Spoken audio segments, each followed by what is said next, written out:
вечер, дами и господа!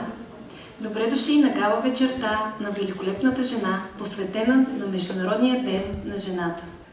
Както казва Йордана Димитрова, в душата на всяка жена живее богиня. Смела, изящна и необикновена, създадена да твори и вдъхновява.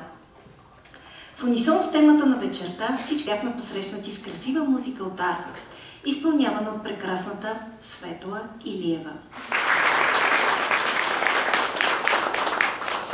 Дами, всички вие сте необикновени. Вие сте истински богини. Радваме се, че сме заедно и споделяме тази прекрасна вечер, посветена на жената и на великолепието, което всяка една от нас носи. А говорейки за великолепие, за мен е удоволствие да поканя на сцената основателя и наш любим ментор Йордана Димитрова. Добър вечер, богини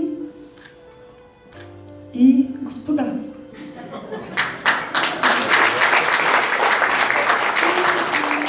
Благодаря ви, че за втора година сме заедно, за да отпразнуваме този така специален, най-женски ден в годината, 8 март.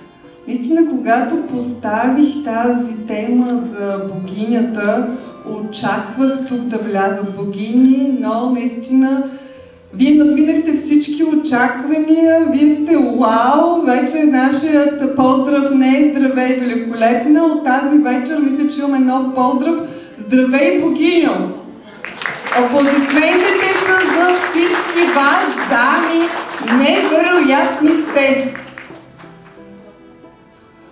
Благодаря и на всички господа, които днес отново са с нас и винаги ни подкрепят и все по-често имаме събития, които споделяме заедно. Дами, нека заслужени аплодисменти за нашите господа да отдадем.